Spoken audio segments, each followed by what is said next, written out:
Assalamualaikum warahmatullahi wabarakatuh. Bertemu lagi dengan saya Indah Wahyuningsih, calon guru penggerak angkatan 9 dari Kabupaten Jepara. Di sini saya tidak sendirian. Saya ditemani oleh Ibu Kepala Sekolah saya, Ibu Eni Nuriati SPD dari SD Negeri 6 Suwawa. Kami di sini akan melaksanakan wawancara tentang dilema kasus. Assalamualaikum Mbak Eni. Waalaikumsalam. Sehat Ida? Alhamdulillah. Ibu sendiri bagaimana Alhamdulillah. Terima kasih Bu telah meluangkan waktu untuk saya dalam wawancara untuk memenuhi tugas saya sebagai calon penggerak angkatan 9. Di sini saya akan memberi pertanyaan kepada Ibu tentang berbagai masalah yang ada di sekolahan dan cara Ibu mengatasi masalah yang ada di sekolah berkaitan dengan dilema etika dan rujukan moral. Ya, terima kasih. Langsung saja Bu. Berusaha untuk bisa menjawab ya Mbak ya. Semoga saja jawaban saya juga bisa bermanfaat untuk panjenengan. Terima kasih Bu. Langsung saja Ibu, saya mulai sekarang. Dalam permasalahan yang ada di sekolah yang Ibu hadapi mulai menjadi kepala sekolah sampai sekarang, selama ini bagaimana Ibu mengidentifikasi kasus-kasus yang merupakan dilema etika atau rujukan moral yang dihadapi di sekolah? Terima kasih Anda. Untuk mengidentifikasi kasus-kasus, karena memang sebuah sekolah atau sebuah lembaga itu tidak lepas dari suatu masalah. Masalah itu pasti ada, dan masalah itu tidak sama dari tahun, dari bulan, itu tidak sama, pasti selalu berbeda-beda. Untuk itu cara kami untuk mengidentifikasi masalah pertama adalah kita amati dulu masalah ini, itu kita amati apakah ini dengan siapa, dengan anak atau dengan guru atau dengan masyarakat, itu kita amati. Kemudian kalau sudah kita mencari fakta-fakta, mengumpulkan fakta-fakta informasi. Kami mengumpulkan bisa juga dari wali murid, bisa juga dari tokoh masyarakat, bisa dari komite, bisa dari teman juga, siapa saja kami minta untuk informasi itu. Setelah kami mengumpulkan informasi itu, baru kami bisa mengambil keputusan. Pengambilan keputusan itu pun tidak asal mengambil keputusan, tapi kita dasarkan pada aturan yang ada di sekolah, aturan yang ada di masyarakat, juga ada yang ada di kira-kira seperti itu. Jadi dalam pengambilan keputusan terlebih dahulu kita cari akar permasalahan. Iya, betul. Kita identifikasi dulu. Kemudian fakta-fakta. Kita amati dulu, ya, kita amati, kemudian kita mengumpulkan data-data, fakta-fakta, apa benar ada masalah ini, sudah dari mana masalah ini.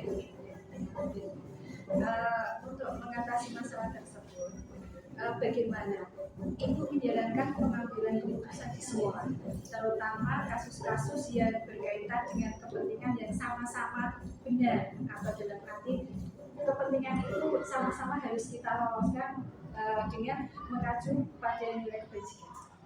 Gitu. Mungkin itu merupakan suatu dilema. Iya. Kalau sebetulnya memang agak sulit ya Mbak ya. Kalau suatu dilema, kalau dilaksanakan juga ada masalah, tidak pun juga tambah masalah. Sehingga untuk pengambilan keputusan yang pertama adalah kita kembalikan semuanya tadi sesuai dengan yang pertanyaan yang pertama tadi. Kalau sudah sesuai dengan aturan, gitu. Kita mengambil keputusan kan tadi sudah sesuai dengan aturan, ya. Maka langkah kita kalau ada kasus yang sama, kita juga menghubungi dengan mereka secara mungkin kami sesama kepala sekolah, sesama guru, memastikan, kita pastikan apakah keputusan tersebut benar-benar dipahami atau belum oleh rekan-rekan kita. Karena tidak semua keputusan itu bisa diterima. Keputusan yang diambil itu bisa menimbulkan pro dan kontra. Iya, betul. Kemudian langkah-langkah atau prosedur seperti apa yang bisa Ibu lakukan selama ini? Langkah-langkah untuk mengambil keputusan atau langkah-langkah setelah mengambil keputusan. Prosedur dalam mengambil Langkah-langkah dalam mengambil keputusan ya. Yang pertama adalah kami mencari informasi tadi. Ya, kita gali informasi terbaru dari berbagai pihak, dari berbagai lini, tidak hanya dari satu pihak, tapi dari mungkin juga tidak harus dari guru, dari masyarakat, dari murid pun, dari penjaga sekolah kita, kami komite itu kita gali semua informasi itu. Kemudian yang kedua kita meninjau langsung ke lapangan. Nah, ini yang penting ya. Kita akan melihat apa benar, kebenaran untuk langsung terjun ke turun langsung lah, berwawancara dengan berbagai pihak itu langsung ke lapangan aja. Lalu setelah itu dari hasil keputusan dan terjun lapangan kita analisis sehingga akan mendapatkan suatu keputusan yang jadi mencari ininya kita mencari fakta-fakta dulu mencari masalah tersebut dan kita analisis dulu baru kita putuskan. Kemudian hal-hal apa saja yang selama ini Ibu anggap efektif dalam pengambilan keputusan dalam kasus-kasus di rumah ini? Kalau saya merasa suatu keputusan efektif itu apabila dilakukan juga tergantung objek permasalahannya. Nah, objek permasalahannya itu apa? Kalau memang perlu mengambil keputusan spontanitas, ya kita ambil keputusan spontanitas. Kalau masih ada waktu, tidak harus hari itu, ya kita beri waktu, tapi sambil kita mencari informasi. Berarti bergantung pada permasalahan itu tadi, objeknya apa? Bisa ada yang secepatnya diambil. Ya kita langsung mengambil keputusan. Kemudian dari permasalahan yang selama ini dihadapi, mungkin hal-hal apa saja yang merupakan tantangan dalam pengambilan keputusan tersebut yang menjadi tantangan bagi kami setelah mengambil keputusan adalah karena dewan guru atau warga sekolah itu kan tidak sama, mungkin ada pro dan kontra, sehingga bagaimana kita bisa meyakinkan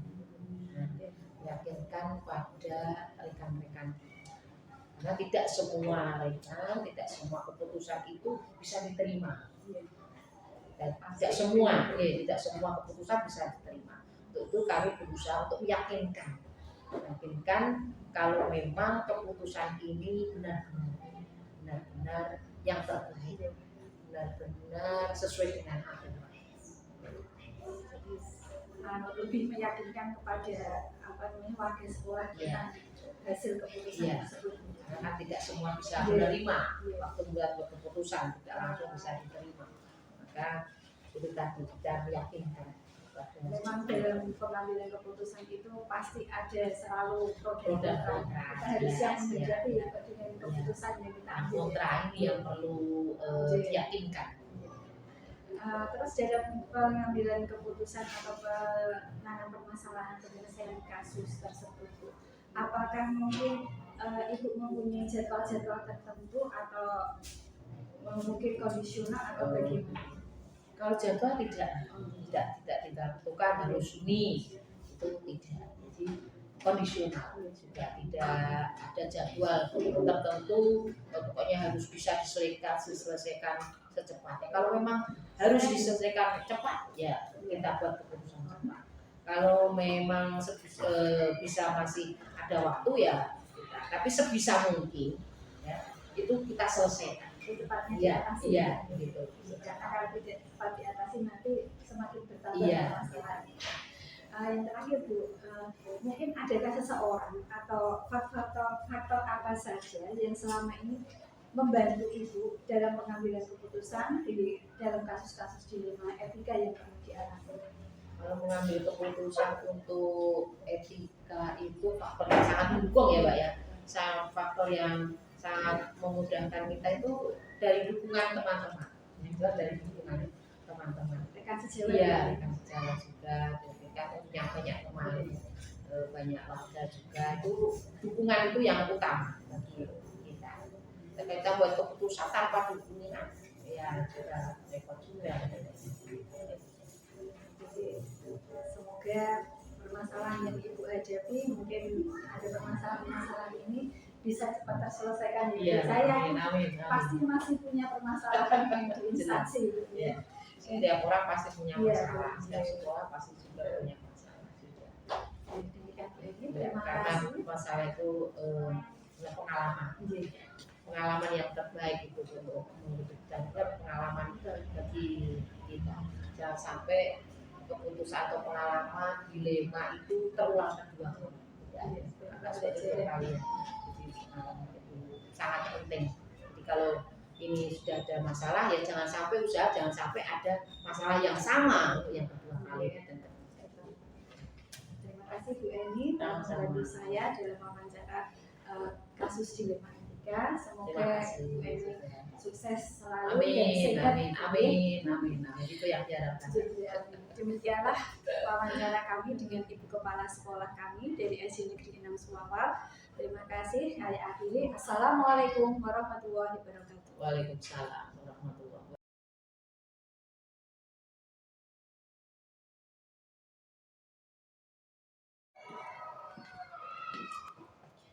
Assalamualaikum warahmatullahi wabarakatuh. Jumpa lagi dengan saya Indah Wahyuningsih SPD, calon guru penggerak angkatan 9 dari Kabupaten Jepara. Di sini saya tidak sendirian, saya ditemani oleh Bapak Muhammad Farudin selaku kepala sekolah dari SD Negeri 4 Sepuluh. Assalamualaikum Pak Udin. Waalaikumsalam Bu Indah. Bagaimana kabarnya Pak hari ini? Baik sekali. Terima kasih Pak Udin telah meluangkan waktu untuk saya dalam wawancara pada hari ini. Pada hari ini saya mewawancarai Bapak yang bertujuan untuk membantu saya melengkapi tugas-tugas saya dalam calon guru penggerak angkatan 9. Di sini saya ingin mewawancarai Bapak tentang permasalahan yang ada di sekolah Bapak, terutama untuk dilema etika dan moral, Pak. Oke, kita mulai sekarang, Pak. Ini ya Pak, Bapak sebagai selaku kepala sekolah, mungkin selama beberapa tahun ini mengalami banyak kasus atau permasalahan yang ada di sekolah. Kalau boleh saya tahu, mungkin selama ini bagaimana Bapak cara mengidentifikasi kasus-kasus yang dihadapi, contohnya misalkan kasus yang berhubungan dengan dilema etika maupun rujukan moral. Baik, terima kasih Bu Indah. Ini akan saya jawab terkait apa yang sudah saya lakukan di sekolah ini selama menjadi kepala sekolah. Terkait identifikasi tadi, biasanya saya mengamati dulu permasalahan yang terjadi. Saya mencoba mengamati permasalahan yang terjadi, kemudian saya mengumpulkan informasi-informasi yang faktual.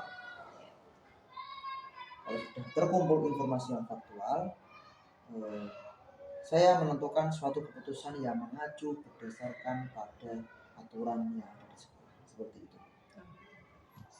Berarti tidak langsung dijustis ya Pak, dicari dulu akar permasalahannya. Kemudian setelah Bapak mengidentifikasi dengan kasus yang dihadapi, bagaimana Bapak menjalankan pengambilan keputusan sekolah Anda, terutama untuk kasus-kasus yang mempunyai dua kebenaran yang sama-sama benar, istilahnya mengalami dilema, bagaimana mengambil keputusan yang sama-sama mengandung nilai-nilai kebajikan. Terima kasih Bu Indah. Terkait dalam pengambilan keputusan itu memang harus selalu kita kembalikan pada aturan di sekolah seperti apa, kita kembalikan ke situ. Kemudian untuk pengambilan keputusannya, saya tuh selalu menjalin hubungan dengan rekan sejawat, terutama guru yang senior. Kolaborasi Pak. Ya, guru senior terutama. Karena untuk memastikan bahwa keputusan yang saya ambil ini benar-benar dipahami, karena ada aja selalu alasan untuk dibalik suatu kejadian seperti Iya. itu. Jadi selalu mengadakan kolaborasi Ya, sebelum mengambil keputusan betul yang tepat. sekali. Kemudian dari apa yang Bapak sharing atau apa yang permasalahan yang berkolaborasi dengan rekan sejawat, langkah-langkah atau prosedur yang seperti apa yang biasa Bapak lakukan selama ini?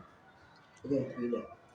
Pertama saya akan mencari informasi dulu atas kejadian tersebut. Kemudian saya akan datang langsung ke lapangan, turun langsung untuk bertanya atau wawancara dari berbagai pihak, nah itu pihak Mencari ya sumbernya. sumbernya. Kemudian saya menganalisis untuk diambil keputusan yang terbaik seperti apa. Jadi mencari dulu informasi baru menganalisis peristiwa yang terjadi. Baru memutuskan. Kemudian hal-hal apa saja ya Pak yang selama ini Bapak anggap efektif dalam mengambil keputusan pada kasus-kasus di Lima itu? Oke, terima kasih. Kalau saya merasa suatu pengambilan keputusan itu efektif apabila dilakukan dengan spontanitas, tapi tergantung objek permasalahan di lapangan. Tingkat kesulitan Iya. permasalahan tersebut. Dan saya juga mengobrol dengan tim manajemen sekolah, jajaran guru senior, guru senior atau wakil kepala sekolah, untuk didengar pendapatnya supaya ada keputusan bersama. Seperti itu. Jadi saling masukan, Ya, saling sharing dan dan teman-teman guru. kemudian hal-hal apa yang mungkin menjadi tantangan dalam pengambilan keputusan yang berkaitan dengan kasus-kasus di Lima Etika ini? Tantangan yang dihadapi dalam pengambilan keputusan itu apabila keputusan tersebut kurang bisa diterima dan belum merasa terpuaskan. Tentu saja kita harus bisa meyakinkan orang-orang yang terlibat atas keputusan kita tersebut. Jadi intinya meyakinkan ke orang-orang tersebut. Ya memang kalau kita mengambil keputusan itu pasti banyak Pasti proses ada ya. Jadi dalam pengambilan keputusan tersebut perlu adanya koordinasi dan kita harus menghadapi apapun pro kontra yang dalam pengambilan keputusan. Kemudian dalam pengambilan keputusan atau penyelesaian masalah, mungkin Bapak memiliki jadwal tertentu ataukah secara langsung menyelesaikan permasalahan tersebut? Kalau jadwal itu tidak ada Bu, tidak ada jadwal tertentu. Jadi supaya pokoknya segera diselesaikan, sebisa mungkin selesai dan tidak memakan waktu yang terlalu lama. Tidak ada jadwal Bu. Jadi tidak jadi kondisional saja ya Pak. Kemudian prosedur seperti apa yang Bapak jalankan selama ini terkait penyelesaian masalah tersebut? Prosedurnya, jadi dengan penyelesaian masalah itu saya selalu mengambil keputusan berdasarkan masukan dari guru-guru atau rekan sejawat. Jadi saya menganalisis, kemudian menggali informasi dan mendengarkan dari rekan-rekan sejawat, baru saya mengambil keputusan. Jadi dari Bapak prosedurnya adalah menggali dulu informasi. Berikutnya faktor apa yang selama ini mempermudah atau membantu Anda, membantu Bapak dalam pengambilan keputusan dalam kasus ini? Faktor yang paling utama adalah dukungan dari teman-teman sekolah, terutama guru yang paling senior atau guru yang paling mengerti keadaan dan lingkungan sekolah. Jadi faktor itu dari dukungan semua pihak, dari warga sekolah dan terutama Bapak Ibu guru, terutama yang senior. Terima kasih Pak Udin telah membantu saya dalam wawancara penyelesaian kasus dilema yang ada pada tugas saya. Semoga Bapak selalu sukses dalam menjalani tugasnya. Terima kasih Bunda. Sama-sama. Demikian percakapan kami dengan Bapak Farudin, Kepala Sekolah SD Negeri 4 Segoro. Assalamualaikum warahmatullahi wabarakatuh.